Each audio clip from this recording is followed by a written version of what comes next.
yun? Ballpen nga po. Ballpen? Anong klaseng ballpen? Yung black po at saka red, yung mura lang. Black and red. Eto. Mura lang to. Dalawa? Sign pen po na Ano pa? black. Sign pen. Black 10. Ganito.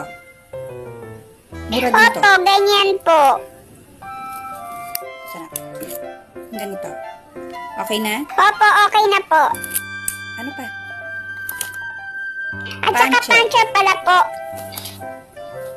50 pesos lang ang puncher ko, ha? 50 pesos siya. Ano pa? Sige po. Bukod sa puncher, ballpen, sign pen. Yung pandikit po. Pandikit? Anong klaseng pandikit? Maraming pandikit. Glue stick? Ito. Yung ganito malaki. 20 pesos to. Sige po, okay na po yan. Mahal naman. Yun lang. Yung highlighter po ba yun? Yung ginuguhit? Ay, yung ginuguhit na ganon. Highlighter ang tawag doon. Dalawa kasi yung highlighter ko. Isang ganito, yung malapad, tsaka isang matangkad. Ito, 10 pesos lang. Ito, 12.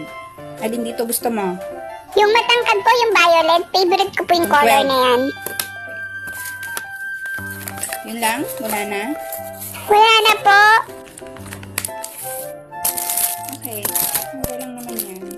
So, wala na. Puncher, glue stick, tapos yung ball pen, at saka yung sign pen. Ano ko na? Total ko na. 106 lang. So, babalot ko na. Ay, teka lang po. Nagtatanong lang naman ako kung magkano yung mga yan. Anong teka? Bakit niyo po Babalot ipabalot? ko. Huwag ka magmadali. Teka lang, uuwi na po ako. Sige po, bye-bye.